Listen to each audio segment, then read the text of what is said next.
কর্মব্যস্ত জীবন থেকে রেহাই পেতে একদিনের ছুটিতে পাহাড় আর ঝর্ণা একসাথে ঘুরে দেখতে চাইছো? তাহলে তোমরা আমার সাথে চলো, তোমাদের নিয়ে যাই ঝাড়খণ্ডের সাহিবগঞ্জ জেলার মতি ঝর্ণাতে।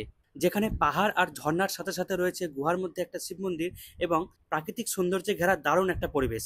প্রথমে রামপুরহাট থেকে সাহিবগঞ্জে ট্রেনে বসে রেল লাইনের পাশের প্রাকৃতিক সৌন্দর্য উপভোগ করতে করতে আমরা এগোতে থাকি গন্তব্যের দিকে।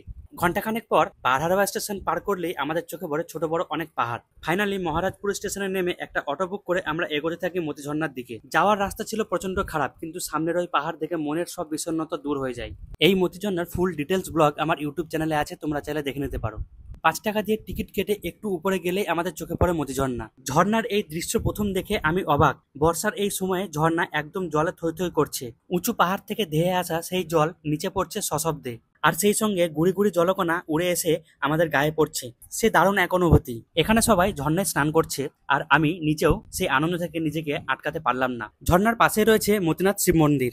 অবিশ্বাস্য হলেও সত্যি, এই মন্দিরটা পাহাড় কেটে তৈরি করা হয়েছে। ভিতরে আছে একটা শিবলিঙ্গ, আর এই শ্রাবণ মাসে দূর দূরান্ত থেকে ভক্তরা আসে বাবার মাথায় জল ঢালতে। প্রাকৃতিক সৌন্দর্য, ঝর্ণার শীতল স্পর্শ আর মন্দিরের শান্তি সব মিলিয়ে মতি ঝর্ণা ভ্রমণ সত্যি মনে রাখার মতো অভিজ্ঞতা।